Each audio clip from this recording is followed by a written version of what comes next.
जय हिंद दोस्तों। मैं अखिलेश कुमार क्लास टुडे के डिजिटल प्लेटफॉर्म पे आप सभी लोगों का स्वागत करता हूं। इस उम्मीद के साथ कि आप सभी लोग स्वस्थ होंगे, मस्त होंगे, बहुत ही अच्छे से अध्ययन कर रहे होंगे, है ना। चलिए तो फटाफट जो है कि आज की क्लास की बातें करते हैं। आज की जो है कि ये पहली क्लास है, ईवीएस ईवीएस की पहली क्लास है, ठीक है। और इसमें जो टॉपिक है वो टॉपिक है आपका परिवार व मित्र। परिवार व मित्र के बारे में देखते हैं। अक्सर इस पे जो है कि प्रश्न पूछा जाता है। ये एक्चुअली जो आपका सी सेट जो सी सेट है C TET sorry C TET है, सी टेट का फर्स्ट पेपर के लिए आपको जो है कि ईवीएस के क्वेश्चन यहाँ से आपको मिलेंगे। बट अगर बात करें सेकंड पेपर में भी, तो सेकंड पेपर में भी इसके कुछ कंटेंट हमें देखने को मिलते हैं। स्पेशली ये टॉपिक है ना आपका परिवार व मित्र, इस टॉपिक से कुछ प्रश्न जो है कि हमें अक्सर एक दो प्रश्न जो है कि सी टेट के क्वेश्चन पेपर में देखने को मिलते हैं। सेकंड पेपर में भी एक्चुअली ये स्पेशली फर्स्ट पेपर के लिए है, बट सेकंड पेपर में भी देखने के लिए मिलता है। तो पूरा आज इस टॉपिक पे जो है कि परिवार व मित्र का जो भी कॉन्सेप्ट है उसके पूरा जो है कि पूरे कॉन्सेप्ट को देखा जाएगा। साथ ही हम जो है कि इसमें आपके ये 26 अप्रॉक्स जो है कि प्रश्न है जो ऑलरेडी जो है कि आए हुए हैं, तो उसको भी देखा जाएगा, है ना। तो बिना देर किए आज की क्लास स्टार्ट करते हैं। चलिए, फैमिली लाइफ में बहुत क्या होता है, इंपॉर्टेंट होता है ना। और जरूरी नहीं है परिवार वो नहीं है। यहाँ पे आपका स्लोगन लिखा हुआ है, एक स्लोगन बहुत ही अच्छा सा लिखा हुआ है, क्या?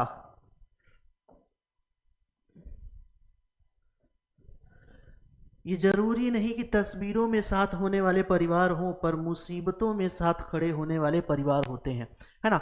तो जो परिवार होता है वो हमारे लाख गलतियों के बावजूद भी, अब देखिए गलतियों मतलब ये नहीं कि एकदम गलती हद से एकदम बाहर लेके चले जाइए, ऐसा कुछ भी नहीं है ना।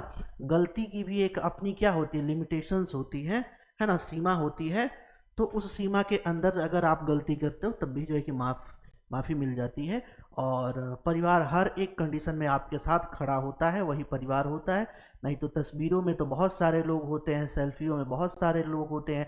आज सोशल मीडिया का ज़माना है तो उस पर आपके फ्रेंड लिस्ट जो है लिस्ट में और भी ज़्यादा लोग होते हैं, बट उसका कोई लेना देना है नहीं, है ना। तो चलिए इसी जो है कि थॉट के साथ आज की क्लास स्टार्ट करते हैं। फैमिली फैमिली क्या है? फैमिली क्या है? तो अगर समाज शास्त्रियों की बात किया जाए तो समाज शास्त्रियों के अकॉर्डिंग देखें तो सामान्य तौर पे जो फैमिली के बारे में समझा जाता है, परिवार के बारे में समझा जाता है कि पेरेंट्स होंगे, यानी कि मम्मी पापा होंगे और उनके अनमैरिड बच्चे होंगे। कौन कौन होगा? तो पेरेंट्स होंगे, मम्मी पापा, साथ उनके अनमैरिड बच्चे होंगे। ये मिला के एक जो है कि सामान्य तौर पे फैमिली यानी कि परिवार की एक संरचना बनती है। बट इसमें अब एक समस्या है, जरूरी थोड़ी है हमेशा जो है कि समाज बदलता रहता है, और समाज के बदलने के अकॉर्डिंग अगर देखें तो बहुत सारे परिवार हमें ऐसे मिल जाएंगे जिसमें इनकम्प्लीट पेरेंट्स होंगे। इनकम्प्लीट पेरेंट्स का मतलब ये हो गया कि माँ और बाप में से एक ही होगा, है ना, और उनके बच्चे होंगे। तो इस तरह की जो फैमिली होती है उसे गृहस्थ बोल देते हैं, या हाउस होल्डर जो है कि इंस्टीट्यूशन बोल देते हैं। बट ये फैमिली के कैटेगरी में नहीं आता है। सामान्य तौर पे देखें तो फैमिली फैमिली जो हाउस होल्ड है, जितनी भी फैमिली है सारी फैमिली हाउस होल्ड की कैटेगरी में आती है ना। बट कुछ हाउस होल्ड ऐसे होते हैं जो फैमिली की कैटेगरी में नहीं आते हैं। वो ऐसे हाउस होल्ड होते हैं जिसमें पेरेंट्स यानी कि मम्मी पापा में से एक क्या होता है, एब्सेंस होता है। यहाँ पे सारी चीज़ें आपको जो है कि देखने को मिल जाएगा। According to the sociologist, it is the essential to have a husband, wife and children in a family. Unmarried family भी लगा होगा कहीं पर, है ना। ऐसे में किसी एक के अभाव में परिवार न होकर गृहस्थ का रूप ले लेता है ना, हाउस होल्ड का रूप ले लेता है। In such a situation due to the absence of one person, यानी कि मम्मी पापा में से एक, है ना, एक अगर नहीं है, it become not a family, ये परिवार नहीं होगा, but take a form of house holder, यानी कि ये हाउस होल्ड का जो है कि एक स्वरूप संरचना जो है कि बना लेता है, यह जो है कि कोई ये प्रॉपर फैमिली नहीं बनता है। यही चीज यहाँ पे लिखा, सभी परिवार गृहस्थ होते हैं लेकिन सभी गृहस्थ परिवार नहीं होते हैं, है ना। जैसे होता है ना, बायोलॉजी पढ़िए तो all protein is amino acid but all amino acid is not protein, है ना। तो इस तरीके का जो है कि यहाँ पे भी कुछ कॉन्सेप्ट हमें देखने को मिलता है मोटा मोटा। सामान्य रूप से जो है कि क्या परिवार देखा जाए तो सामाजिक संगठन की इकाई है। क्या है? इकाई। जैसे हमारी बॉडी है, हमारी बॉडी की यूनिट क्या है? इकाई क्या है? इकाई। एक सबसे छोटी इकाई क्या है? सेल है, कोशिका है। वैसे ही हमारी जो सोसाइटी है, सोसाइटी की जो यूनिट है, जो इकाई है, वो क्या है? तो परिवार है, फैमिली है। In general family is the consider to be the fundamental unit of social organization, है ना। जो सामाजिक संरचना है उसका जो है कि एक ऑर्गेनाइजेशन जो है कि सबसे छोटी इकाई कौन सी होती है? परिवार ही होता है। परिवार से ही बालक की प्रारंभिक शिक्षा, यानी कि परिवार, देखिए अब यहाँ से जो है कि जो बच्चा पैदा होता है तो परिवार से ही उसकी शिक्षा दीक्षा सारी चीजें शुरू हो जाती है। और इसी वजह से परिवार को क्या बोला जाता है? प्राथमिक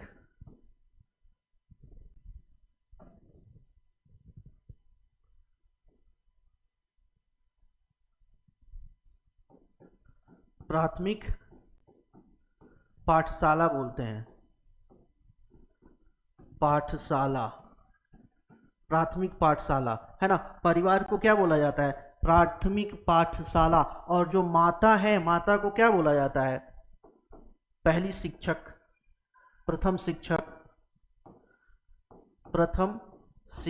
का जो है कि शिक्षक का दर्जा किसे दिया जाता है? माता को दिया जाता है। यही से बच्चे का जो है कि, क्योंकि समाजीकरण भी यही से शुरू हो जाता है बच्चे का अगर समाजीकरण की बात करते हैं तो बच्चे का समाजीकरण भी यही से शुरू हो जाता है।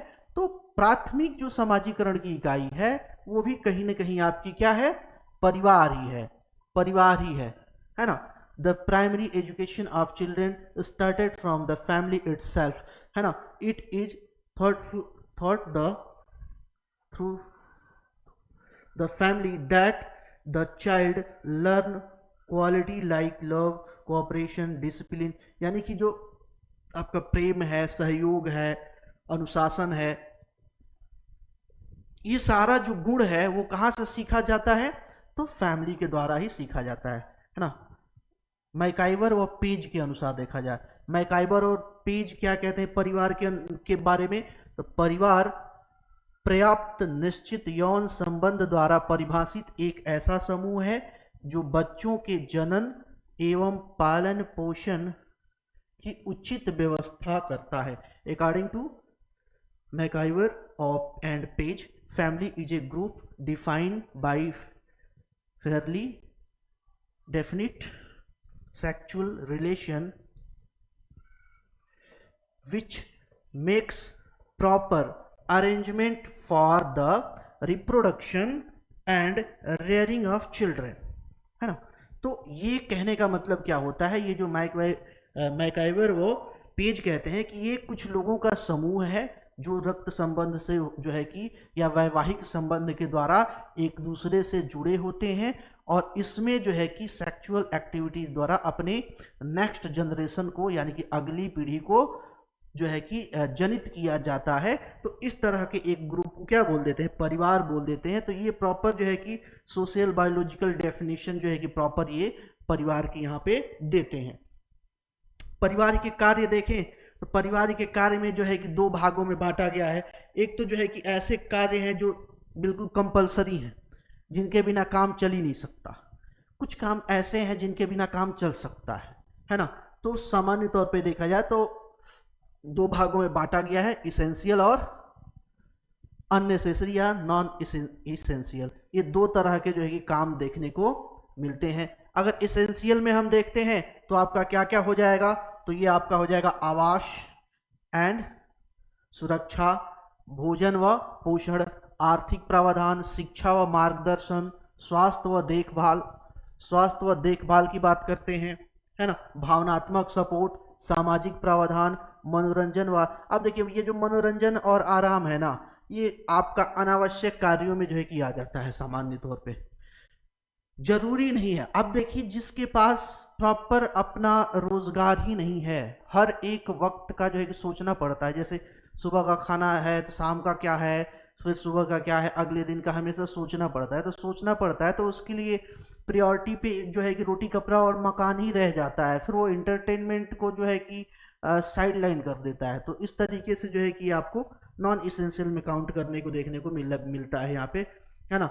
Various provision of the house are included in the essential function of family such as housing and security, food and nutrition, financial provision, education and guidance, health and care, emotional support, social provision, entertainment and leisure, यानी कि ये non essential में आ जाएगा ये, है ना। इसके बाद देखते हैं तो एक और जो है कि सोशलिस्ट हैं, इनके द्वारा देखा जाए ऑगबर्न व निमकॉफ, ऑगबर्न और निमकॉफ के द्वारा देखते हैं तो यह भी जो है कि 6 वर्गों में बांटते हैं। कार्य को कितने भागों में बांटते हैं? 6 में। आर्थिक, प्रक्रियात्मक, रक्षात्मक, आनंदपद, धार्मिक व शैक्षणिक क्रियाकलाप, यानी कि मोटा मोटा यही जो यहाँ पे हमने 5-6 कारक देखे हैं जो कंपलसरी है कार्य परिवार के हिसाब से, वही यहाँ पे जो है कि जितने भी लोग बांटे हैं वहाँ पे, यहाँ पे भी देखेंगे तो ये 6 है आपके, इकोनॉमिकल है, प्रक्रियात्मक है, डिफेंस का है ना, रिक्रिएशनल है और रिलीजियस है, एजुकेशनल एक्टिविटीज है, ये सारा जो है कि कहाँ पे आ जाता है? कंपल्सरी। हालांकि ये जो वाला है ना, ये इंटरटेनमेंट वाला, इसको थोड़ा ध्यान दीजिएगा, ये एक्चुअली नॉन कंपल्सरी में ये काउंट किया जाता है, या अननेसेसरी जो चीजें होती हैं उनमें काउंट किया जाता है, जरूरी नहीं है। लुंडबर्ग के अकॉर्डिंग देखें तो ये 4 प्रमुख जो है क्रियाकलाप के बारे में बात करते हैं, है ना। प्रमुख रूप से प्राथमिक समूह का संतोष, श्रमिकों का सहयोग व विभाजन, बच्चों की देखभाल व प्रशिक्षण, यौन व्यवहार और प्रजनन।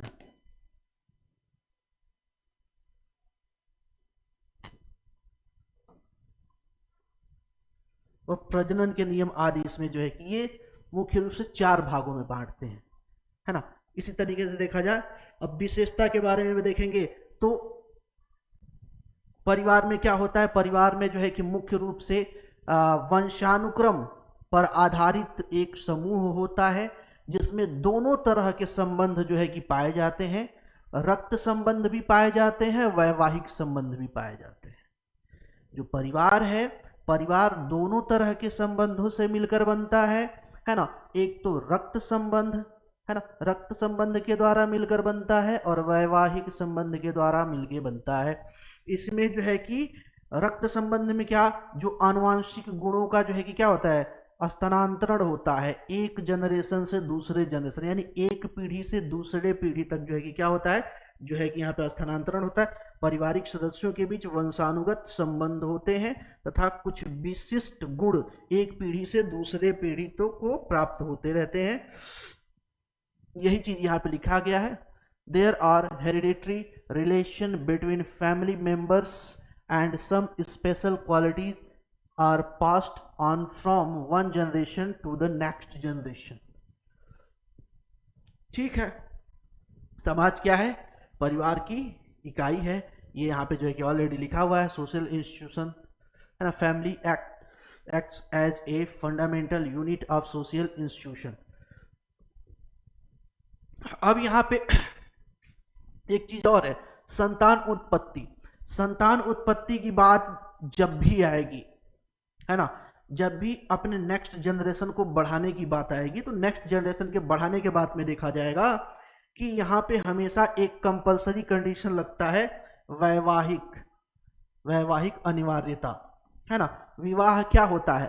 अनिवार्य है। सामान्य तौर पे हमारा समाज आधुनिक बनता जा रहा है, इसमें कोई दिक्कत नहीं है। बहुत सारे इसमें अलग अलग जो है कि कॉन्सेप्ट और धारणाएं सब जुड़ती जा रही हैं, बहुत सारे नए नए जो है कि चीज़ें आती जा रही हैं। लेकिन सामान्य तौर पे देखा जाए तो जो सोशल लेवल पे, सामाजिक स्तर पे जो एक्सेप्ट किया जाता है वह यही माना जाता है कि पारिवारिक सहमति से वैवाहिक संबंध बनते हैं और उस वैवाहिक संबंध के द्वारा जो है कि संतान उत्पत्ति आगे चलती रहती है। यही यहाँ पे लिखा हुआ है। ठीक है। सामाजिक सुरक्षा की मूलभूत इकाई पारिवारिक अंग के रूप में सभी सदस्य सुरक्षित महसूस करते हैं, जो उनके विकास के लिए महत्वपूर्ण है ना। जो परिवार है समाज का, उसकी जो मूलभूत इकाई है, उसके जो सदस्य हैं, सभी सदस्य सुरक्षित महसूस करते हैं और इस सुरक्षा का भाव परिवार के लिए और समाज के लिए जो विकास के लिए क्या है, ये महत्वपूर्ण है।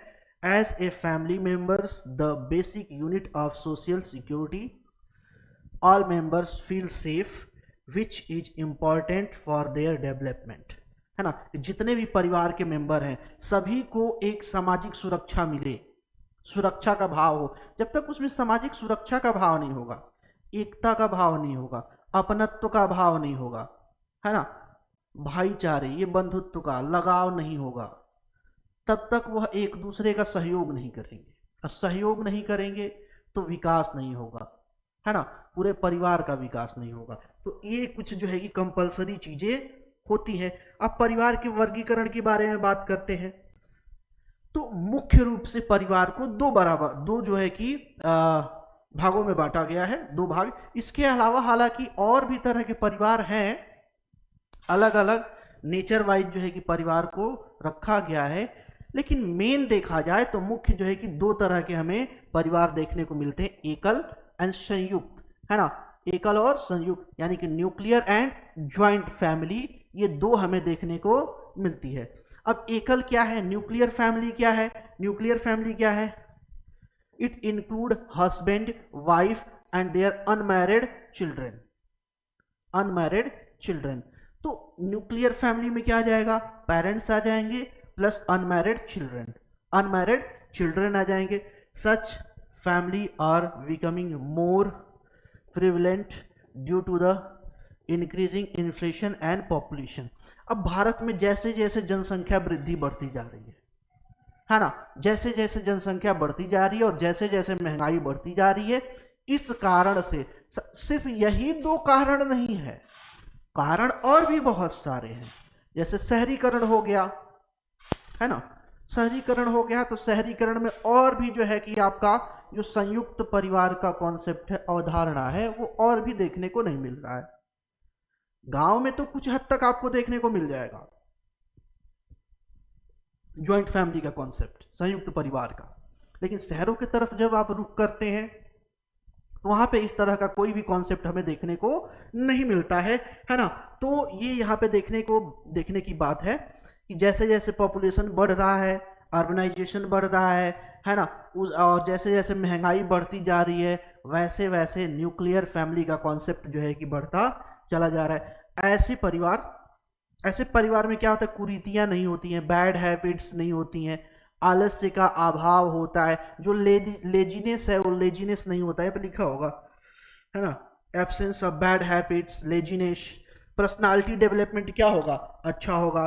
There is no possibility to discord, यानी कि यहाँ पे कलह वगैरह, झगड़े वगैरह, मनमुटाव वगैरह कम होने के चांसेस होते हैं। भाई मनमुटाव कब होने के चांसेस होते हैं? आवाज कम हो, जब एक ही कॉर्नर में एक ही जगह पे ढेर सारे बर्तन डाल दीजिए तो आपस में बजते रहेंगे। वैसे ही ज्वाइंट फैमिली में है, ज्वाइंट फैमिली में एक साथ आपके 15-20 मेंबर हैं, 25 मेंबर हैं, तो थोड़ी बहुत नाराजगी होती है तो टेंशन बढ़ता है, कलह बढ़ता है, ये सारी चीजें होती रहती हैं। लेकिन जब बात आती है न्यूक्लियर फैमिली में, एकल परिवार में, तो वहां पे मेंबर ही कम है, 3-4 मेंबर हैं, हस्बैंड वाइफ हैं और बच्चे हैं। बच्चों को डांट दिए, मान गए वो। हस्बैंड वाइफ में जो है बहुत ज्यादा टकरार होगा, बाकी आज के हिसाब से देखा जाए तो यही तो मेन है ना, हस्बैंड वाइफ में ही ज्यादा टकरार होता है, तो कलह सामान्य तौर पे यहाँ पे माना जाता है कि कम होता है। ये इसके कुछ जो है कि फीचर्स हैं। अब संयुक्त परिवार की बातें करते हैं, ज्वाइंट फैमिली। ज्वाइंट फैमिली की बात किया जाए तो जहां पे सीधा सीधा मान के चलिए कि जहां पे मिनिमम 3 जनरेशन एक साथ रहती हो, सिंपल सा, ज्यादा डिटेल में नहीं देखना है ना। ज्वाइंट फैमिली मतलब ऐसी फैमिली, ऐसा परिवार जिसमें मिनिमम 3 जनरेशन एक साथ रहता हो, दादा दादी, मम्मी पापा, अंकल आंटी और बच्चे, ये कम से कम 3 जनरेशन साथ में होता हो तो वो कहाँ पे आ जाएगा, ज्वाइंट फैमिली में आ जाएगा। अब इसके अपने फायदे हैं। इसके अपने फायदे क्या है, तो नागरिक गुणों का अच्छा विकास होता है, सोशल सिक्योरिटी की भावना स्ट्रांग होती है। सामान्य तौर पे कहा जाता है ना, कुछ नहीं कोई बात नहीं, अगर घर में 4 लड़के रहेंगे ना, 4-5 लड़के रहेंगे, 4-5 लठ भाजने वाले हो जाएंगे ना, तो बस काम अपना दबदबा बना रहेगा गांव में, है ना, किसी को बोलने की जरूरत ना पड़ेगी। तो इस तरह का कॉन्सेप्ट चलता आ रहा है। तो यानी कि सोशल सिक्योरिटी, सामाजिक सुरक्षा का भाव यहाँ पे क्या होता है, प्रबल होता है। श्रम विभाजन की व्यवस्था होती है। हालांकि यहाँ पे श्रम विभाजन के बावजूद भी आलस्य का भाव देखने को मिलता है। एक चीज याद रखिएगा, यहाँ पे आलस्य का भाव देखने को मिलता है ना, आलस्य का भाव। अब हम नहीं करेंगे, वो करेंगे, वो नहीं करेंगे, वो करें, अच्छा हम ही करें, वो क्यों नहीं करेंगे। तो इस तरह का कुछ जो है कि थोड़ा सा जो एक सेंस होता है, इसके वजह से यहाँ पे आलस्य का भाव देखने को मिलता है। भारतीय परिवेश में देखा जाए तो संयुक्त परिवार जीवन का क्या है, आधार है। In this the quality of ideal citizen develop, the feel of social security develops, there is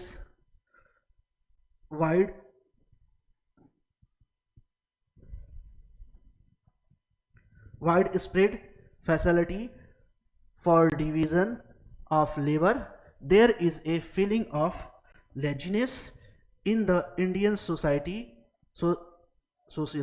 Indian social environment. Joint family is the basis of life. यानी कि अगर भारतीय परिवेश में देखें तो जो संयुक्त परिवार है यह हमारे समाज का मुख्य आधार है। समाज का क्या है, मुख्य आधार है। अब यहाँ पे ये तो मेन हो गया, ये तो आपका जो है कि क्या हो गया, न्यूक्लियर फैमिली यानी कि एकल परिवार, और संयुक्त परिवार यानी कि ज्वाइंट फैमिली। इसके अलावा भी और तरह के जो है कि परिवार जो है देखने को मिलते हैं, जैसे एकल अभिभावक परिवार, single parent family. Single parent family मतलब कि मम्मी पापा में से एक ही होगा और बच्चे होंगे। अब एक होने के बहुत सारे रीजन हो सकते हैं, हो सकता है डाइवोर्स हो गया हो, लैक ऑफ नेचुरल जो है कि मैरिज हो गया हो, डेथ हो गया है, एडॉप्टेशन के वजह से जो है कि क्या हो गया है, फैमिली बढ़ गई हो, बन गई हो। तो इस तरह के बहुत सारे रीजन होते हैं किसके, तो सिंगल पेरेंट फैमिली के हिसाब से ये जो है कि कुछ रीजंस होते हैं। अब यहाँ पे जो है कि बात करें और फैमिली के प्रकार जो थोड़े से होते हैं, तो वो होता है का मातृस्थानीय परिवार, मैट्रियार्कल फैमिली। मैट्रियार्कल फैमिली मतलब कि वो फैमिली, अब इसकी 2 क्वालिटी है, मैट्रियार्कल फैमिली की 2 क्वालिटी है। पहली क्वालिटी क्या है, इसके जो है कि जो मुखिया होगा ना, जो हेड होगा फैमिली का, वो वुमेन होगा। दूसरा मैरिड, आफ्टर मैरिज देखा जाए तो आफ्टर मैरिज एक्चुअली जो विदाई है वो दुल्हन की नहीं होगी बल्कि दूल्हे का होगा, यानी कि दूल्हा दुल्हन के घर जाके रहेगा। तो इस तरह के जो है कि फैमिली को क्या बोलते हैं, मैट्रियार्कल फैमिली, है ना। This type of family in which the married couple live with women's family, जो महिला है, महिला के परिवार के साथ रहना शुरू हो जाते हैं और वहां पे महिला ही क्या होती है, प्रमुख होती है। अब इसमें देखा ये एक्चुअली नेचर वाइज भी आप देख सकते हैं, है ना। पितृस्थानीय परिवार यानी कि पैट्रियार्कल फैमिली देखें तो पैट्रियार्कल फैमिली में वही होगा, हेड कौन होगा फैमिली का, कोई ना कोई पुरुष होगा, दादा या पापा या चाचा कोई या भैया, कोई ना कोई क्या होगा, पुरुष होगा। साथ ही साथ ऐसे फैमिली में जब मैरिज होगा तो मैरिज में जो है कि मैरिज कपल जो है, जो वैवाहिक युगल है, वह जो है कि पुरुष यानी कि पिता यानी कि पुरुष के घर जाके महिला रहेगी, इस तरह की व्यवस्था हमें देखने को मिलती है। अब वैवाहिक परिवार क्या होता है? वैवाहिक परिवार यह होता है कि जिसमें संतान उत्पत्ति किया जाता है बार बार, मानी कि एक से ज्यादा शादियां करके संतान उत्पत्ति करते हैं। तो इस तरह के परिवार, जैसे एक पर्सन है, एक शादी किया उससे 2 बच्चे हुए, फिर दूसरी शादी किया उससे 1 बच्चा हुआ, फिर तीसरी शादी किया उससे 2 बच्चा हुआ, इस तरीके से बार बार जो है क्या हुई, शादियां होती चली जाती है, शादियां बढ़ती चली जाती है, परिवार बढ़ता चला जाता है। तो इस तरह के परिवार को क्या बोलते हैं? वैवाहिक परिवार। इसे वैवाहिक परिवार की कैटेगरी में रखते हैं। Marital family, this is a form of nuclear family. Nuclear family, it is also called a family that raises children's. This is a family which is formed after marriage of one person after another person, यानी एक के बाद एक जो है कि शादी करते चले जाते हैं, उससे बच्चे बनते जाते हैं। ठीक है। समरक्त संबंध, समरक्त संबंध मतलब कि ऐसे संबंध होते हैं जो एक ही पूर्वज से निकल के आते हैं, है ना, यानी कि जिनका पेरेंट्स एक ही हो, जिनका रक्त संबंध, या आप कह लीजिए कि जो अनुवांशिक रूप से, हेरिडिटरी रूप से क्या हो, एक दूसरे से रिलेटेड हो। जैसे भाई बहन हो गए, है ना, भाई बहन हो गए, भाई भाई हो गए, बहन बहन हो गए, है ना। इस तरह के रिलेशन जो है कि यहाँ पे हमें देखने को मिल जाएगा। और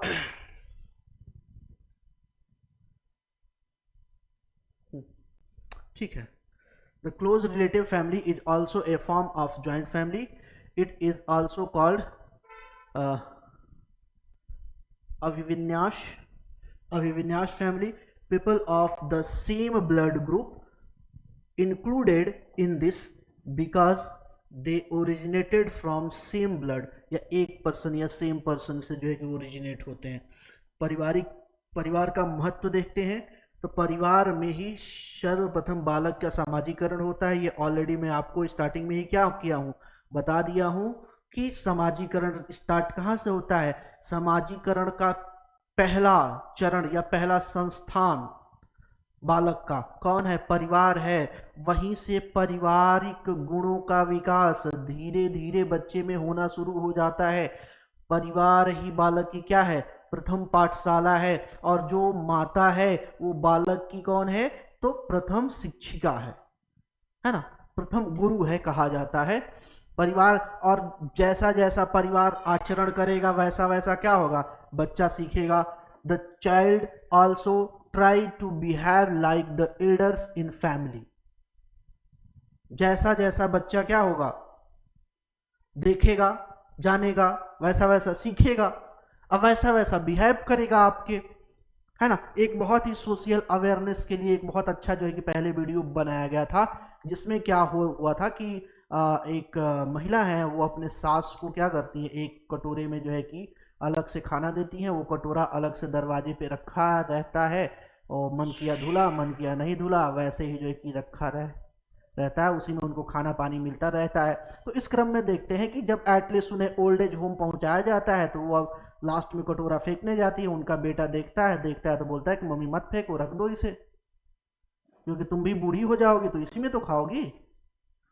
तब उनका जो है कि थोड़ा सा ये चूंकि ये सोशल अवेयरनेस के लिए बनाया गया था, तो सोशल अवेयरनेस के लिए बनाया गया था, मतलब ये है कि बच्चा जो देखता है वही सीखता है। सिंपल सा फंडा ये है ना। जैसा बड़े बिहेव करेंगे, अब छोटे बच्चे को देख लीजिए ना, आप छोटे बच्चे को देख लीजिए। अगर मान लीजिए किसी बच्चे के घर में ना कोई डॉक्टर है, समझिए कोई डॉक्टर है, और बच्चा देख रहा है कि वो कैसे डेली तैयार होके अपना जो है कि इस स्कोप वगैरह लगा के, वाइट कोट टांग के, कैसे शूज वगैरह जो है कि पहन के जाते हैं वॉक करते हुए, कैसे बात करते हैं, तो फिर उसको बच्चा कॉपी करने लगता है ना। या फिर बच्चा जिसके भी ज्यादा करीब होता है उसको जो है कि कॉपी करना शुरू कर देता है। तो ये सारी चीजें जो है कि यहाँ पे देखने को हमें मिलती है। अब बालक परिवार की जैसी सोशल कंडीशन होगी, वो बालक को क्या करती है, इफेक्ट करती है। अब यहाँ पे जानिए, चाहे हम परिवार की सोशल कंडीशन की बात करें, वो भी बच्चे को क्या करेगी, इम्पैक्ट करेगी। परिवार की इकोनॉमिकल कंडीशन की बात करें, आर्थिक स्थिति कैसी है, वो भी इम्पैक्ट करेगी। सोशल कंडीशन मतलब कि बच्चा बहुत अच्छे जो है कि संस्कारों वाला है, तो उसमें जो है कि मैनर्स अच्छे होंगे, उनका विकास वगैरह क्या होगा, अच्छा होगा, उनकी सोच अच्छी होगी, बिहेवियर सब कुछ क्या होगा, अच्छा होगा।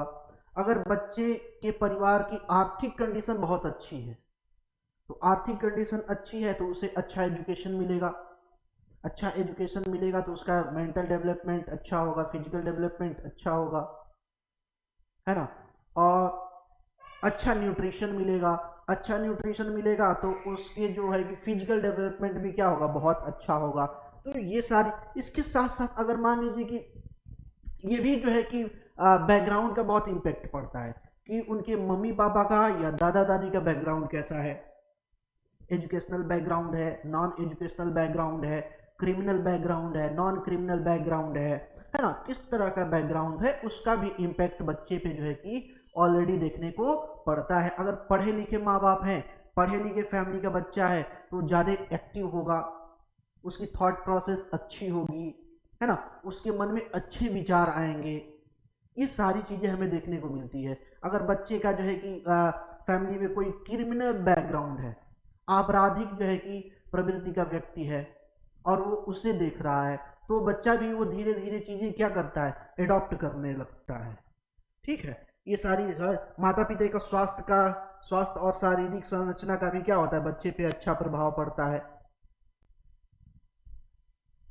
देखो ये एक्चुअली सारी बातें जो की जा रही है, ये मानो कि 70-30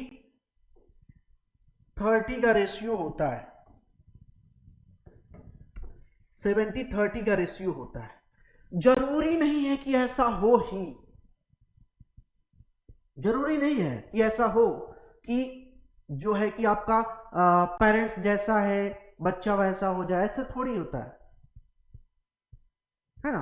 अब अमिताभ बच्चन जी जो है कि सदी के महानायक का कहलाए, उनके भी जो है कि बेटा जी हैं अभिषेक बच्चन जी, वो भी अपने स्तर पे अच्छे हैं बट उतना अच्छे नहीं हो पाए अभिनेता, है ना।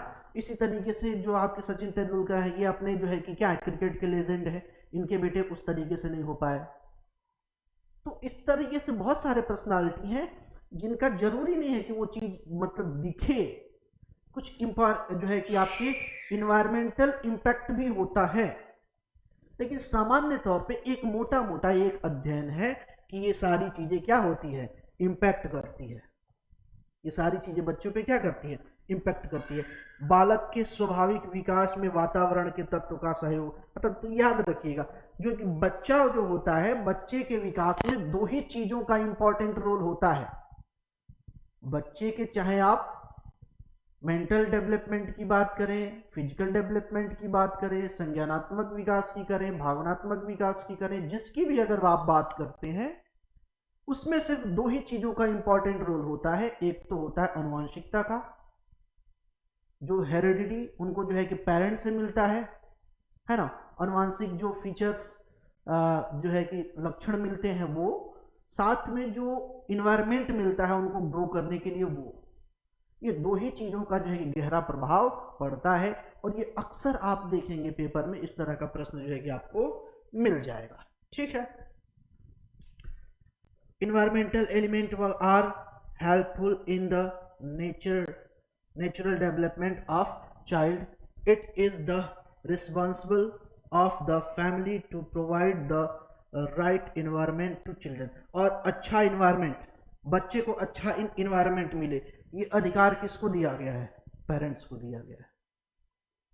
अब ये पेरेंट्स की रिस्पॉन्सिबिलिटी है कि हम अपने बच्चे को अच्छा से अच्छा, उसके डेवलपमेंट के लिए, विकास के लिए हम अच्छा न्यूट्रिशन, अच्छा एजुकेशन, अच्छी जो है कि हेल्थ फैसिलिटी, ये सारी चीज प्रोवाइड की जाए। ये किसकी रिस्पॉन्सिबिलिटी है, पेरेंट्स की। हालांकि अगर कॉन्स्टिट्यूशनल स्टेटस देखा जाए तो इसमें गवर्नमेंट को भी रिस्पॉन्सिबिलिटी दी गई है, इसी वजह से देखिए कि बहुत सारे जो है कि हेल्थ फैसिलिटी फ्री में मिलती है। जो प्रेग्नेंट लेडीज हैं, प्रेग्नेंट लेडीज के बारे में देखेंगे तो उनको चेकअप वगैरह, सारी मेडिसिन वगैरह, यहाँ तक कि डिलीवरी के टाइम जो आपका ट्रांसपोर्टेशन की फैसिलिटी है वो सारी गवर्नमेंट के द्वारा जो है कि दी जाती है। साथ ही साथ आपको जो है कि और भी टीकाकरण, वैक्सीनेशन वगैरह देखा जाए तो वो गवर्नमेंट अपने तरफ से देती है, उसका कोई पैसा नहीं लगता है। तो ऐसे बहुत सारी, इसके बाद भी देखेंगे बच्चा जब तक 3 साल का नहीं हो जाता है तभी आंगनबाड़ी के थ्रू न्यूट्रिशन जो है कि क्या किया जाता है, अच्छा न्यूट्रिशन बच्चे को प्रोवाइड करने की कोशिश की जाती है गवर्नमेंट के द्वारा। तो ये सारी चीजें हैं। तो मतलब पेरेंट्स की पहली रिस्पॉन्सिबिलिटी है, पहली रिस्पॉन्सिबिलिटी किसकी है? पेरेंट्स की है। उसके बाद गवर्नमेंट की भी क्या है रिस्पॉन्सिबिलिटी, गवर्नमेंट भी इसके लिए क्या है, प्रॉपर रिस्पॉन्सिबल है ना। इसके लिए प्रोविजन प्रॉपर जो है कि कॉन्स्टिट्यूशन में, संविधान में करके रखा गया है। ठीक है,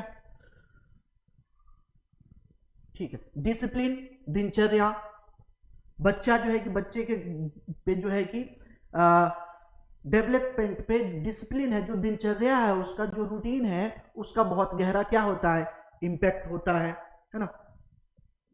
the child's regular routine affected his physical development and it is the responsibility of the family to regulate, और ये परिवार की क्या है, रिस्पॉन्सिबिलिटी है। ठीक है। विकास के लिए क्या, इन्वायरमेंट, वही बात है ना, प्रेम व सुरक्षा की भावना है ना, वो जो भावनात्मक इमोशनल सपोर्ट मिले, जो है कि लविंग नेचर हो, और उसे थोड़ा सिक्योरिटी, सोशल सिक्योरिटी का भाव हो बच्चे में, फाइनेंशियल सिक्योरिटी का भाव हो। तो ये सारी चीजें जो है कि वहां पे देखने को मिलती है। ठीक है। इसके अलावा देखा जाए तो विकास में और इंपॉर्टेंट रोल किसका है, तो गेम्स का और वर्कआउट, गेम्स और वर्कआउट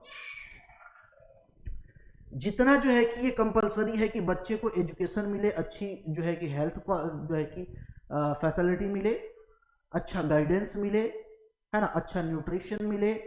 वैसे ही ये कंपलसरी है कि एक बच्चे को अच्छा एक खेल का इन्वायरमेंट मिले, व्यायाम यानी कि एक्सरसाइज, वर्कआउट का जो है कि इन्वायरमेंट मिले। ये सारा जो है कि टाइमिंग प्रोवाइड करना किसका काम है, फैमिली का। जिससे क्या होगा, बच्चे के जो आपके मोटर ऑर्गन्स हैं उनका अच्छा डेवलपमेंट होगा, है ना, उसका क्या होगा, अच्छा डेवलपमेंट होगा। जो बोन है स्ट्रांग होंगी, मसल्स हैं स्ट्रांग होगी, है ना। इसके वजह से जो है कि ये सारी फैसिलिटी प्रोवाइड करना, ये भी रिस्पॉन्सिबिलिटी किसकी है, गवर्नमेंट की है।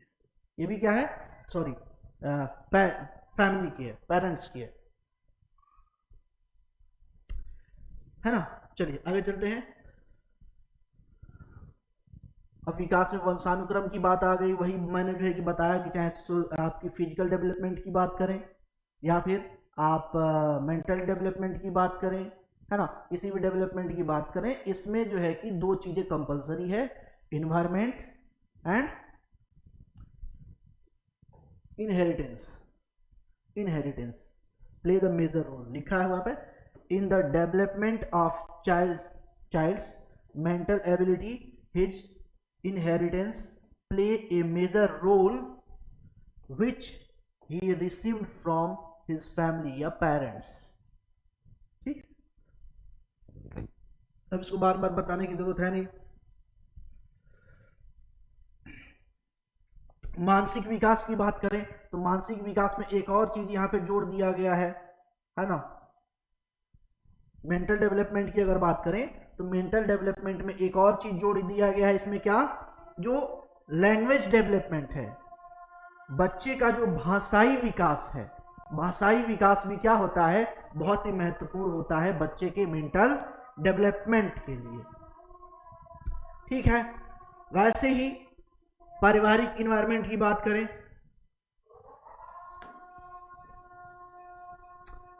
पारिवारिक इन्वायरमेंट की बात करें यानी कि जिन परिवार का इन्वायरमेंट बहुत अच्छा होगा, हेल्दी होगा, माता पिता या दादा दादी या जो भी फैमिली मेंबर हैं उनका जो है कि रिलेशन हेल्दी होगा, ऐसे फैमिली के बच्चे देखेंगे तो वो उनका डेवलपमेंट भी क्या होता है, अच्छा होता है, उनकी सोच भी क्या होती है, अच्छी होती है, उनका फिजिकल ग्रोथ भी क्या होता है, अच्छा होता है, सारी चीज़ें क्या होती है, अच्छी होती है। जिन फैमिली में, अभी मैंने बताया कि जिन फैमिली में कहीं ना कहीं क्रिमिनल बैकग्राउंड या कुछ ना कुछ ऐसा होता है, रॉन्ग एलिमेंट होता है, वहाँ पे उसका इम्पैक्ट बच्चों पे भी पड़ता है वो सारी चीज़ों का। ठीक है, तो ये इन्वायरमेंट अच्छा जो है होना क्या है, जरूरी है। अच्छी आर्थिक कंडीशन वाले परिवारों के बच्चों की क्या होगी, अच्छा अच्छा भोजन जो है कि आपका अच्छा भोजन मिलेगा, है ना, सही शिक्षा का वातावरण मिलेगा, खेल व मनोरंजन का अवसर अच्छा मिलेगा, ये सारी चीज़ें क्या होंगी, अच्छा होंगी। अपॉर्चुनिटी बच्चे के पास अच्छा होगा तो उसको जो है कि डेवलपमेंट वगैरह सारा चीज़ें क्या होगा, अच्छा होगा। माता पिता की शिक्षा का भी बालक पे क्या होता है, अच्छा प्रभाव पड़ता है। अभी मैंने बताया कि अगर मम्मी पापा क्या है, एजुकेटेड है, तो उसका बच्चा भी क्या होगा, एक्टिव होगा, एक्टिव लर्नर होगा, है ना। हालांकि ये 70% ही सही है, 30% चीज़ें जो है कि इन्वायरमेंट डिपेंड करती हैं, पर्यावरण पे डिपेंड करती हैं, लेकिन ये एक जो है कि अवधारणा है और इसी अवधारणा के हिसाब से चीज़ें चलती है। Parents education also has an impact on the mental development of child. ठीक है, अब मित्र क्या होता है, अब यहाँ पे मित्र क्या होता है, तो अगर हम बच्चे के कॉन्टेक्स्ट में देखें, बच्चे के परिप्रेक्ष्य में देखते हैं, तो मित्र यानी कि जो बच्चे का सहयोगी हो, उसके काम में हाथ बटाए, उसको समय दे और उसके साथ खेले, वो उसका क्या होता है, मित्र होता है। क्या क्या, बच्चे का सहयोगी है, उसका हाथ बटाए, उसके साथ खेले, वो कहाँ पे काउंट किया जाता है, मित्र के कैटेगरी में जो है कि रखा जाता है। A friend who helps a child in his work, play और play with him. Friendship is a relationship. ठीक, जो वर्क, जैसे होमवर्क है, होमवर्क में काम बटा दिए, उसके साथ खेल लिए, थोड़े से उससे बातें कर ली, थोड़ा उसे घुमाने लेके चले गए, तो इस तरह की जो है कि एक रिलेशनशिप को हम क्या बोलते हैं, फ्रेंड, है ना, मित्र का दर्जा देते हैं। खास बात यह है कि मित्र में मित्रता का जो संबंध है, जो फ्रेंडशिप रिलेशनशिप है, ये जबरदस्ती किसी पे थोपा नहीं जा सकता। ये दो लोगों की भावनात्मक लगाव है। क्या है, भावनात्मक लगाव है, एक दूसरे से अटैचमेंट है, एक दूसरे से भावनात्मक जुड़ाव है। इस पे किसी तरह का हम जबरदस्ती अपनी मनमानी थोप नहीं सकते। दोनों लोग म्यूचुअल अंडरस्टैंडिंग से एक दूसरे के साथ क्या होंगे, जुड़ेंगे। तो इस तरह के संबंध को हम क्या कहते हैं, मित्रता, यानी कि फ्रेंड के सर्किल में रखते हैं। यही चीजें यहाँ पे लिखा गया, थोपा नहीं जाता है, रुचि और इंटरेस्ट के अकॉर्डिंग देख सुन के क्या किया, समझ के रखा जाता है। Friendship is a relationship which can't be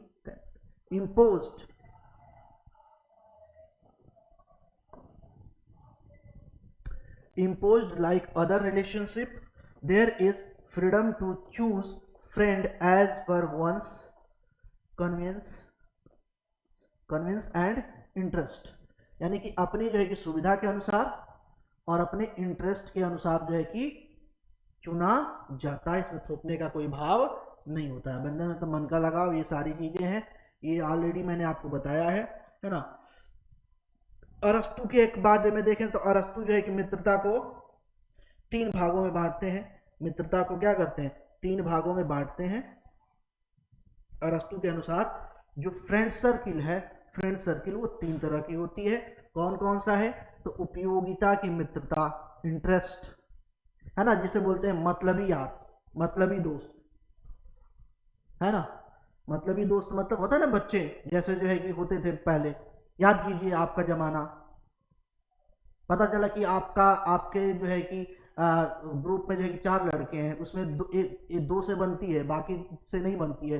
but जिससे नहीं बनती है वो एक अच्छा टॉय लेके, खिलौना लेके आ गया, या बैट बॉल वो लेके आ गया, है ना, तो अब वो हमारा फ्रेंड हो गया। फिर क्यों, दिख गया, फायदा है, ऐसे तो नहीं बनती है, बट दिख गया, फायदा है। भले वो कहे बैट बॉल मेरा है, पहले बैटिंग हम करेंगे, अरे कोई बात नहीं, बॉलिंग हम कर लेंगे, कोई दिक्कत नहीं, दूसरी बार बैटिंग कर लेंगे, लेकिन इंटरेस्ट बेस्ड आ गया। क्या इंटरेस्ट बेस्ड जो है कि चीजें आ गई, ये मतलब कि अपने हित नेस्ट जो है कि इंटरेस्ट बेस्ड जो है कि चीजें, जो फ्रेंडशिप है उसे क्या बोलते हैं, फ्रेंडशिप ऑफ यूटिलिटी, आनंद की मित्रता। आनंद की मित्रता मतलब कि इसमें हम जो है कि आपसी क्या होगी, आपसी हित को लेकर सहमति होगी, आपसी हित को लेकर क्या होगी। अब यहाँ पे आपसी हित को लेकर कोई सहमति नहीं थी, सब कोई अपने अपने इंटरेस्ट से जुड़ा हुआ था, लेकिन एक म्यूचुअल अंडरस्टैंडिंग नहीं थी।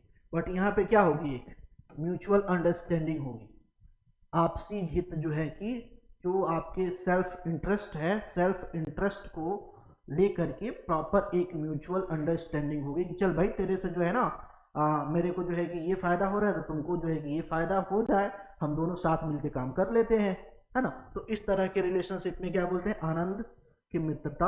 आनंद की मित्रता की कैटेगरी में जो है कि रखा जाता है friendship of joy, friendship of joy. In this type of friendship there is arrangement between friends regarding mutual interest and they share their mutual happiness among friends। अब ये क्या करेंगे, एक दूसरे के जो है कि टारगेट, एक दूसरे से जो है कि क्या करेंगे, एक दूसरे के साथ मिलके अचीव करेंगे, गोल अचीव करेंगे, एक दूसरे के गोल अचीव करने से जो हैप्पीनेस हो गई वो शेयर करेंगे, सेलिब्रेट करेंगे, मस्त जो है कि पार्टी करेंगे, है ना। तो ये इस तरह का भावना जो है कि यहाँ पे देखने को मिलती है। अच्छी मित्रता क्या है, अब देखिए अच्छी मित्रता में भी जो है कि यहाँ पे म्यूचुअल अंडरस्टैंडिंग होती है, बट इंटरेस्ट का भाव नहीं होता है। यहाँ पे देखेंगे तो क्योंकि यहाँ पे क्या आपसी सम्मान का भाव होता है, क्या होता है, म्यूचुअल रिस्पेक्ट का भाव होता है, म्यूचुअल रिस्पेक्ट। यहाँ पे क्या था, म्यूचुअल अंडरस्टैंडिंग, यहाँ पे क्या था, म्यूचुअल अंडरस्टैंडिंग, जबकि यहां पे देखेंगे तो क्या है, म्यूचुअल रिस्पेक्ट है, एक दूसरे के लिए, एक दूसरे के लिए सम्मान की भावना है, एक दूसरे के लिए सहयोग की भावना है, यहां पे कोई इंटरेस्ट की भावना नहीं है, है ना। इस प्रकार की मित्रता में दो मित्रों के बीच आपसी सम्मान का भाव होता है और वह एक दूसरे के साथ आनंद लेते हैं। इसमें मित्रता हित पूर्ति व आनंद के लिए नहीं होती, हित पूर्ति के लिए नहीं होती है मुख्य रूप से। खैर मित्र है ना, अच्छा मित्र है तो मिलेंगे, मजा आएगा, आनंद होगा, टांग खिंचाई होगी, गप्पे लड़ाएंगे, घूमने जाएंगे, सब मस्ती होगी। बट यहां पे जो है कि मजे के लिए नहीं होगी, ऑब्जेक्टिव ये नहीं होगा, है ना, ठीक है। और इंटरेस्ट तो बिल्कुल ही नहीं होगा। ये चीज ध्यान, ये छोटी छोटी बातें हैं जो प्रश्न पूछता है, तो फिर जो है कि ये चीजें आपके माइंड में क्या होनी चाहिए बिल्कुल प्रॉपर, है ना। गुड फ्रेंड क्या है, in this type of friendship there is a feeling a mutual respect between two friends and there enjoy each other's companies in this friendship is not for fulfillment the interest and enjoyment। ये objective नहीं होता है, output जरूर होता है, लेकिन output में भी ये नहीं होता है ना, ये आउटपुट में होता है बट ये गोल नहीं होता है, ध्यान रखने वाली बात ये है, ठीक है। अब एक अच्छे मित्र की इंपॉर्टेंस क्या है, इंपॉर्टेंस ऑफ फ्रेंडशिप। अगर गुड फ्रेंड है तो उसका एक अच्छा इम्पैक्ट जो है कि हमें इम्पैक्ट क्या देखने को मिलता है, तो एक तो जो है कि सर्वांगीण विकास, ओवरऑल डेवलपमेंट। अगर एक अच्छा फ्रेंड है तो जब भी आप गलत करोगे आपको क्या करेगा, रोकेगा, टोकेगा, समझाएगा। अगर कुछ चीजें आपको नहीं आती है तो आपकी हेल्प करेगा, आपको बताएगा, आपको समझाएगा, तो आपको बताएगा, समझाएगा, जो इन्फॉर्मेशन आपके पास नहीं है वो इन्फॉर्मेशन आपको प्रोवाइड करेगा। तो इस कंडीशन में आपका जो डेवलपमेंट है, ओवरऑल डेवलपमेंट है, ओवरऑल डेवलपमेंट क्या होगा, अच्छा होगा। यानी कि सर्वांगीण विकास में क्या होगा, वो सहायक होगा, सर्वांगीण विकास में क्या होगा, सहायक होगा। जो गेम्स वगैरह है उसमें आपका जो है कि क्या पार्टनर बनेगा, सहभागी बनेगा, अच्छा कंपटीशन देगा आपको, हेल्दी कंपटीशन देगा आपको, है ना। तो हेल्दी कंपटीशन देगा तो डेवलपमेंट भी क्या होगा आपका, अच्छा होगा। कुसंगति से बचाएगा, बैड कंपनीज से क्या करेगा, आपको बचाएगा, कुसंगति से बचाएगा, बैड कंपनीज से।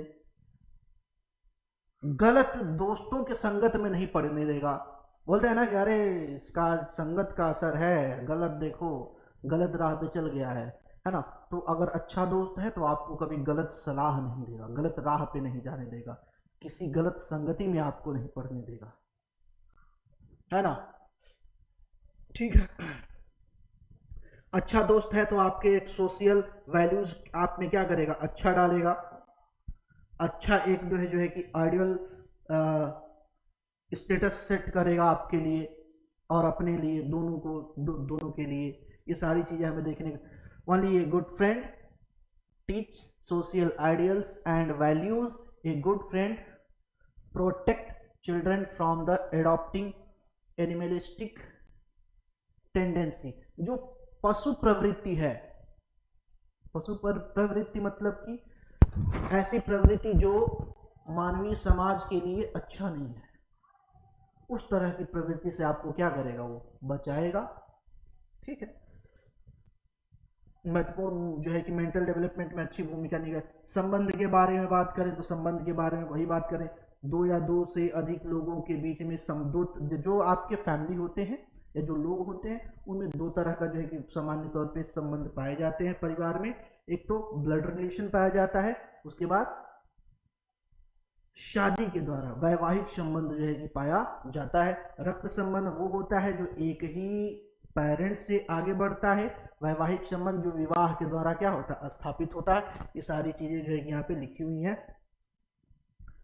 ठीक है। Relationship is the foundation on which two और more peoples are related to each other on the basis of blood और मैरिज एंड फीलिंग्स।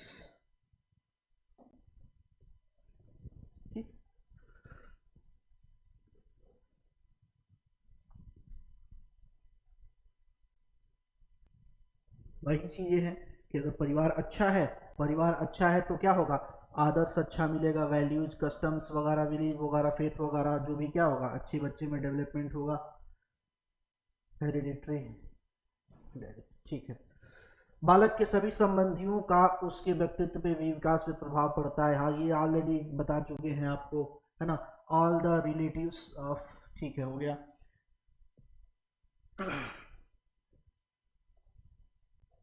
ये भी ऑलरेडी जो है कि आपको एक्सप्लेन कर चुके हैं, है ना। जैसे जैसे बच्चा जो है कि क्या होगा, बड़ा बड़ा बड़ा होगा।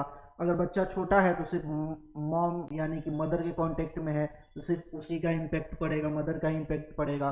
उसके बाद जो है कि जैसे जैसे बच्चा बड़ा होता जाता है वो परिवार के हर एक मेंबर के कांटेक्ट में चला जाता है और उसके अनुसार ही उसका डेवलपमेंट विकास वगैरह जो है कि होता चला जाता है ना। इसमें क्या क्या जो है कि देखने को मिलता है, जिसमें आपका जो है कि लविंग नेचर, सहानुभूति जो है कि सहानुभूति, सहनशीलता, सहयोग की भावना, इन सारी जो है कि वैल्यूज का जो है कि उसमें देखने को मिलता है या लर्न करता है वहां से।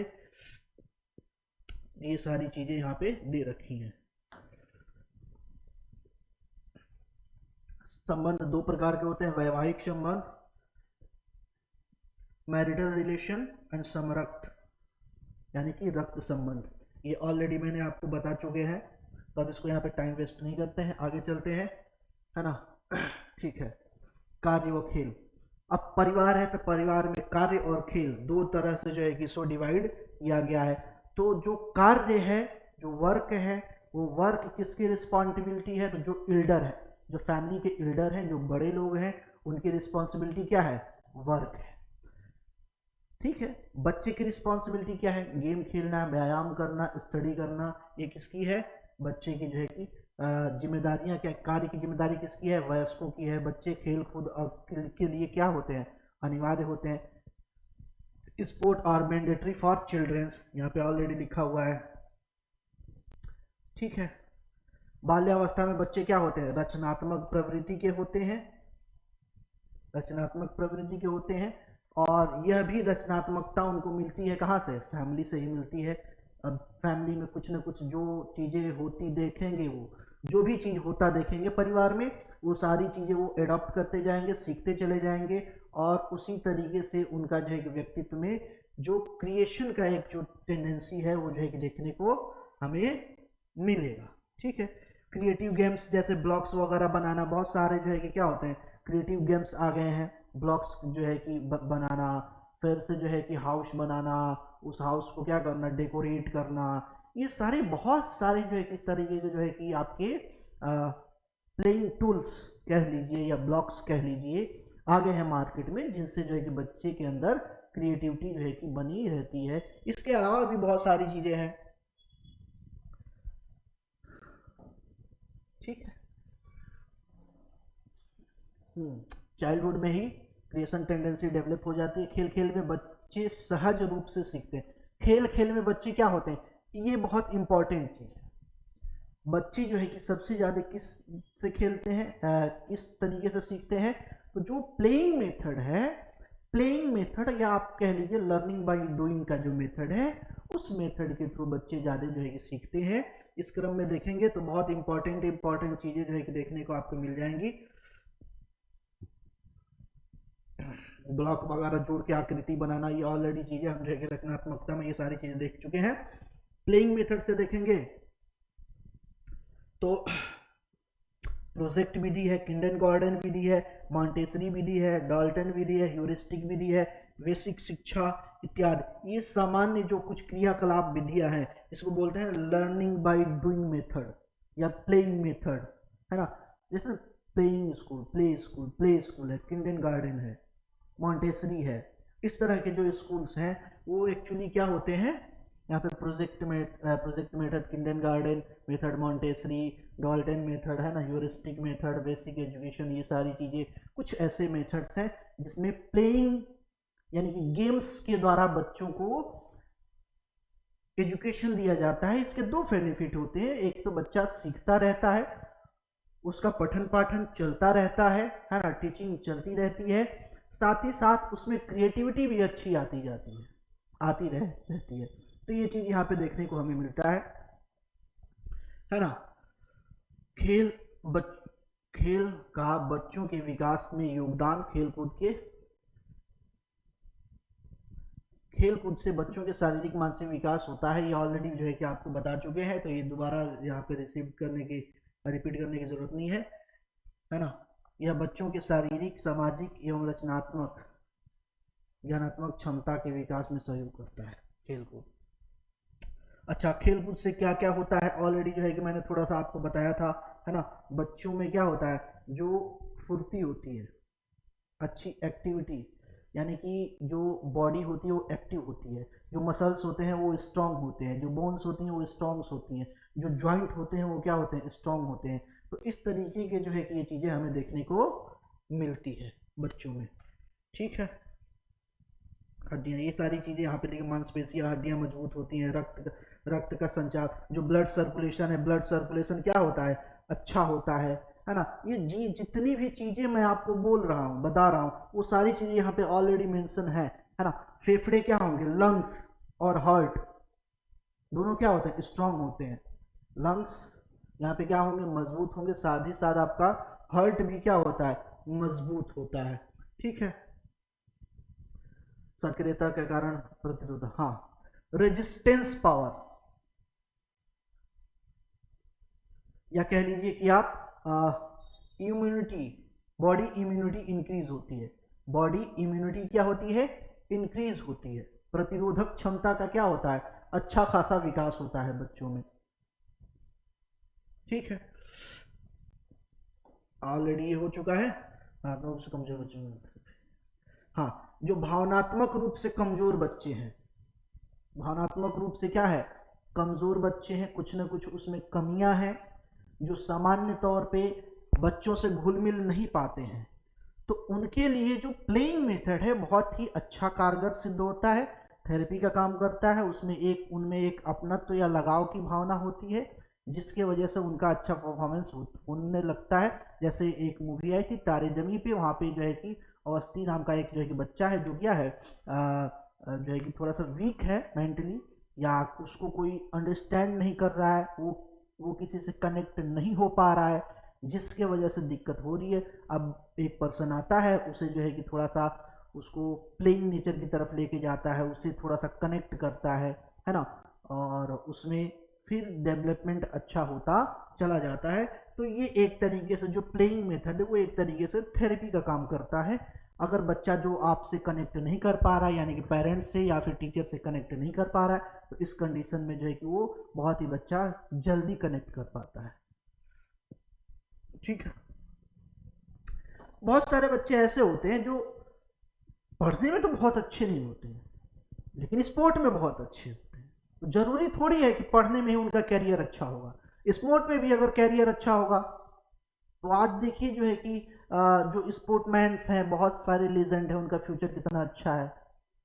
तो ये भी एक ब्राइट फ्यूचर है, जरूरी नहीं है ना। ठीक है। प्लेइंग और वर्कआउट से क्या होता है, बच्चे में डिसीजन मेकिंग की क्षमता क्या होती है, अच्छी खासी हो जाती है। डिसीजन मेकिंग ओन डिसीजन लेने की क्षमता क्या हो जाती है, बढ़ जाती है। बच्चों की शिक्षा में खेल के महत्वपूर्ण भूमिका निभाते हैं, है ना, निभाते भूमिका निभाता है। ठीक। उचित स्थान,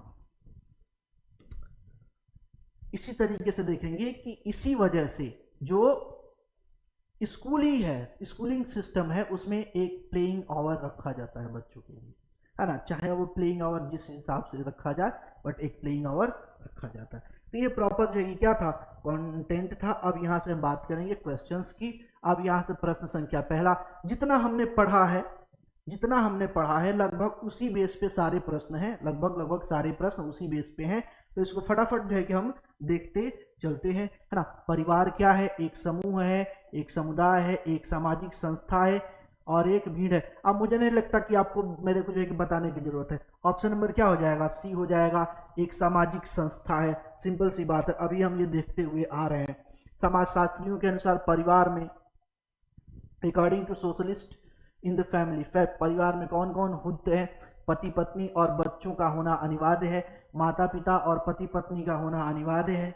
माता पिता और बच्चों का होना अनिवार्य है, उपरोक्त सभी। ठीक है।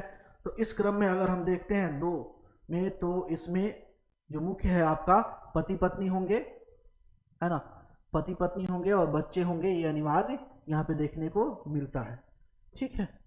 चलिए तीसरा देखते हैं, सामाजिक जीवन की प्रारंभिक पाठशाला किसे कहा जाता है। बहुत ही आसान सा है, किसे कहा जाता है, गांव को, विद्यालय को नहीं, इसे परिवार को कहा जाता है। और प्राथमिक शिक्षक या गुरु, पहला गुरु किसे कहा जाता है, माता को कहा जाता है, माता को कहा जाता है। किसने परिवार के कार्यों का वर्गीकरण आवश्यक व अनावश्यक रूप से कर रखा है ना। हमें चार ऑप्शन दे रखा है, इसमें कौन है, तो मैकाइवर। अभी हमने जो है इसे देखा कि इन्हें जो है कि आवश्यक और अनावश्यक दो रूपों में बांट रखे। पांचवा देखते हैं, परिवार के मुख्य शारीरिक कार्य क्या है, फिजियोलॉजिकल फंक्शंस क्या है।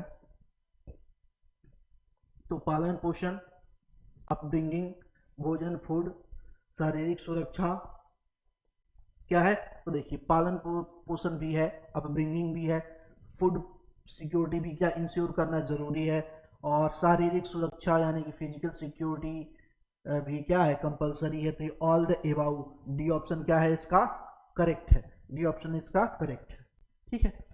परिवार के सामान्य विशेषता है, क्या है, वैवाहिक संबंध, सामान्य निवास, वंशवाद क्या है। तो इस क्रम में अगर हम देखते हैं तो ये वैवाहिक संबंध भी आते हैं परिवार में, सामान्य निवास भी क्या है, जरूरी है, वंशवाद भी यहाँ पे, है ना, देखने को मिलता है। तो ये सारी चीजें ऑप्शन नंबर डी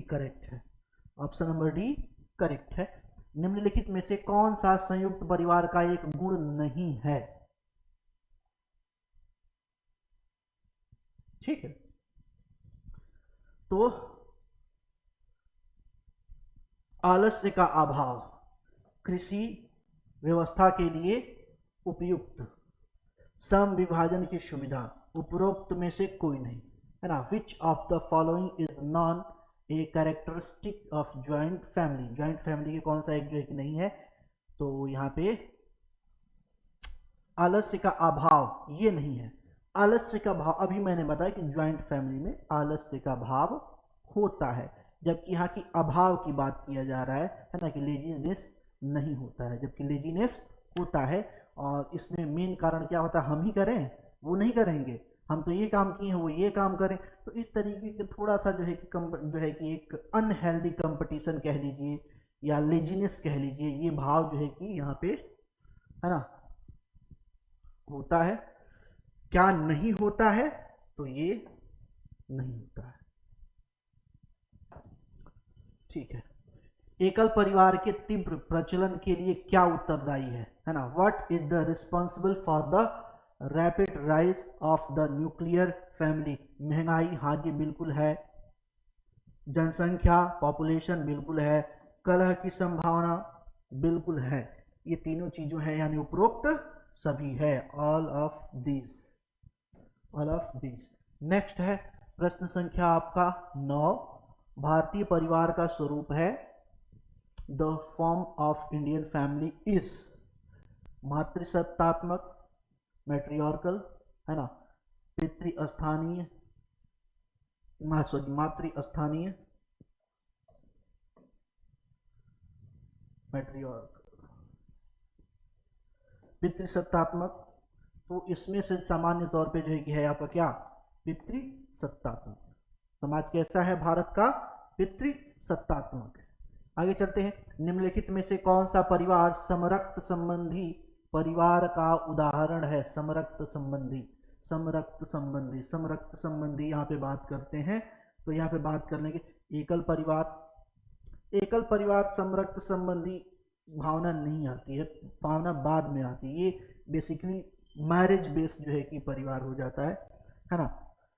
और संयुक्त परिवार, संयुक्त परिवार जो है कि क्या है, ये आपका रक्त संबंधी परिवार का सही उदाहरण है। इसमें बेसिकली जो है कि एक जनरेशन के ज्यादा लोग होते हैं।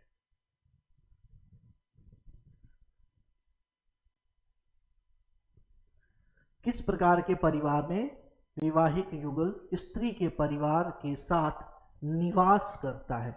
इन which type of family does a married couple live with the women's family. सामान्य सी बात है, महिला के घर जाके रहने की बात है। तो इस तरह के फैमिली के बारे में मैंने 2 बातें बताई थी, है ना। जो मातृस्थानीय जो है कि है, उसमें 2 बातें बताई थी। पहला क्या कि उसकी मुखिया कौन होगी, एक कोई महिला होगी, साथ ही साथ जो विवाह होगा, विवाह में जो नव युगल है यानी कि कपल है, वो महिला के घर जाके रहेगा। तो ये होगा मातृस्थानीय, मातृस्थानीय, है ना। निम्नलिखित में से किस परिवार को अभिविन्यास परिवार भी कहा जाता है। तो समरक्त, समरक्त, वैवाहिक, पितृस्थानीय, मातृस्थानीय। तो यहाँ पे अगर हम बात करते हैं तो ये है आपका समरक्त। समरक्त को ही क्या बोला जाता है, अभिविन्यास परिवार। Which of the following families is called the originated family. समरक्त, यहाँ पे जो है कि अभिविन्यास परिवार होना चाहिए, अभिविन्यास परिवार,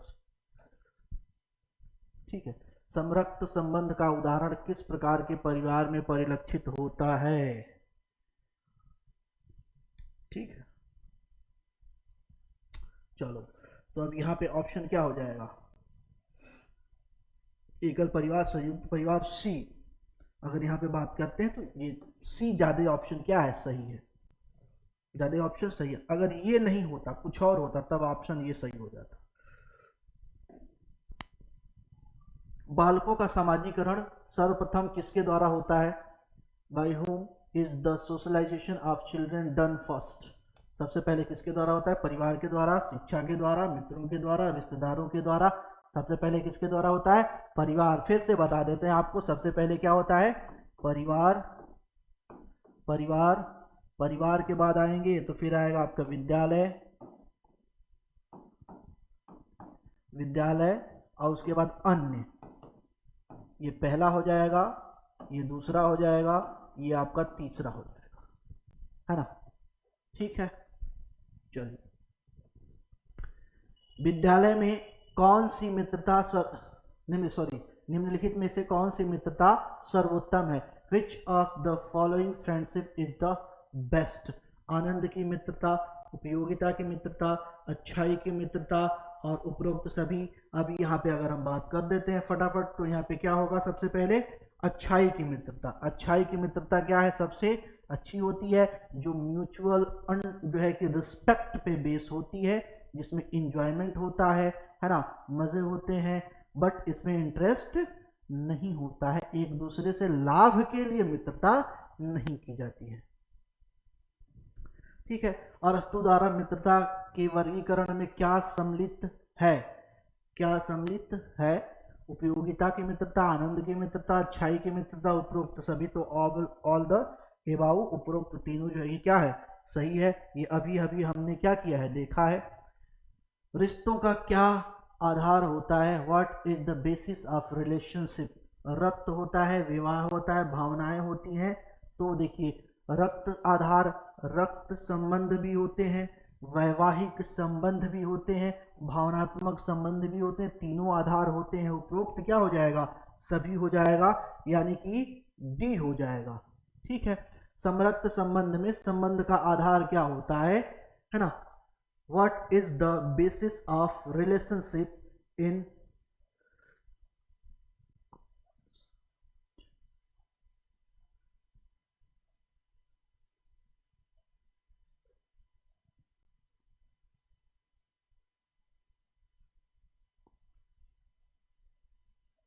conscientious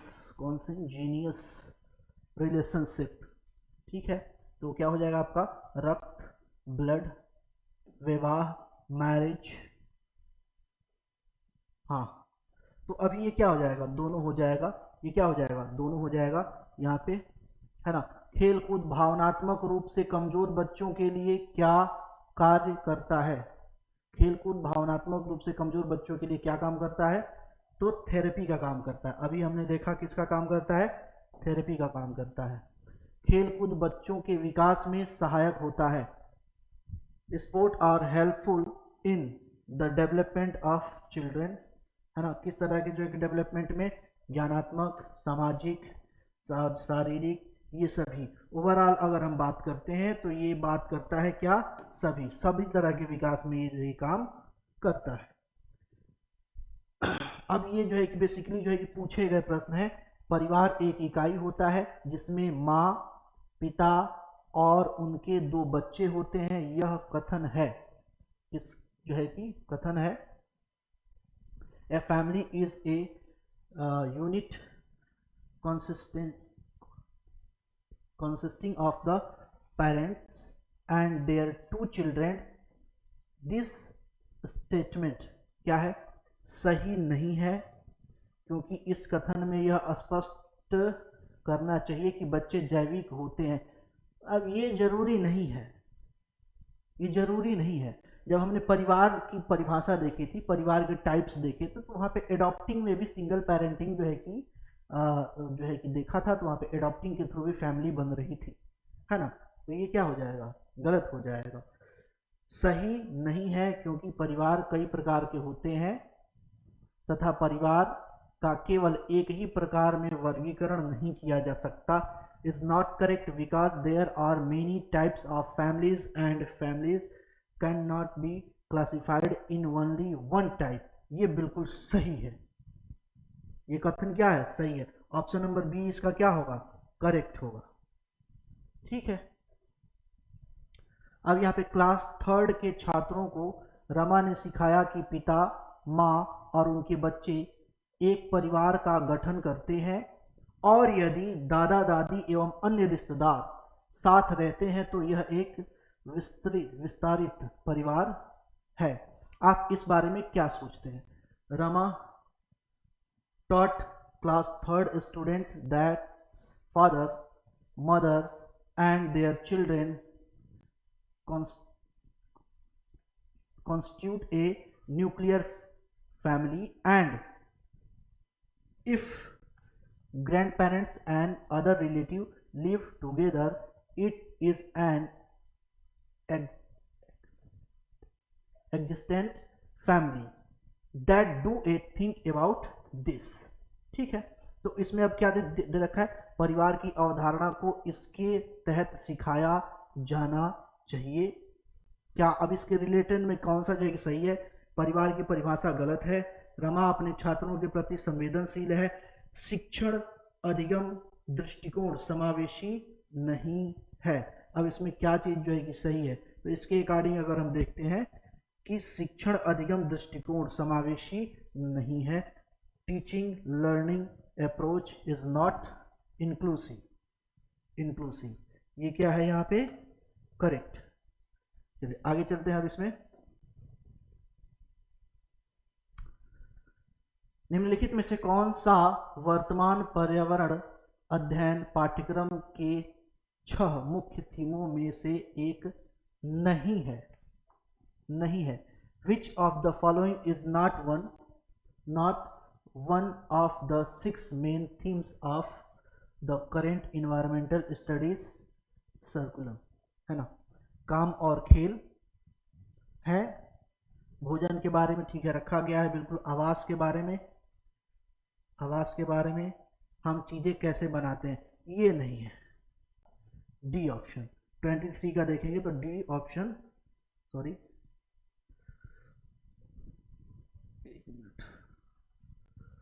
निम्नलिखित में से कौन सा वर्तमान पर्यावरण अध्ययन में 6 मुख्य थीम में से एक नहीं है, सॉरी ये आपका ऑप्शन नंबर ए करेक्ट है। काम और खेल यहाँ पे थीम में नहीं रखा गया है, जबकि भोजन रखा गया, आवास रखा गया, हम चीजें कैसे बनाएं ये भी चीज जो है कि वहां पे रखा गया है। क्या नहीं रखा गया है, काम और खेल। आगे चलते हैं नेक्स्ट। रीता अपने नौकरी वाले माता पिता, छोटे भाई, दादा दादी, चाचा एवं उसके परिवार के साथ रहती है। इस प्रकार के परिवार व्यवस्था को कहते हैं। अब यहाँ पे एक तरीके से ज्वाइंट फैमिली है ना। Rita live with her working mother, father, younger brother, grandfather, grandmother, uncle and their family. This type of family system is called, क्या कहते हैं इस तरह के फैमिली सिस्टम को क्या बोलते हैं, तो ये हमें देखने को मिलता है संयुक्त परिवार। क्या बोलते हैं, संयुक्त परिवार, जिसमें परिवार के सभी सदस्य एक साथ रहते हैं, ज्वाइंट फैमिली। ठीक है, आगे चलते हैं नेक्स्ट क्वेश्चन नंबर 25। निम्न में से कौन सामाजिक सांस्कृतिक वातावरण का उदाहरण है। Which of the following is an example of socio-cultural environment? जल नहीं है, स्मारक नहीं है, जंगल नहीं है, क्या है, समुदाय। सी। ठीक है, नेक्स्ट और ये लास्ट है आज के क्वेश्चन। ईवीएस होना चाहिए, ये ईवीएस नहीं ईवीएस होना चाहिए, ईवीएस होना चाहिए। EVS, what is the family and friends in the curriculum. ये क्या है, थीम है, विषय वस्तु है, उप थीम है, पाठ्यक्रम है, क्या है, तो इस क्रम में देखते हैं तो ये क्या है, थीम है। और ये क्या होना चाहिए, ईवीएस, ये होना चाहिए आपका ईवीएस।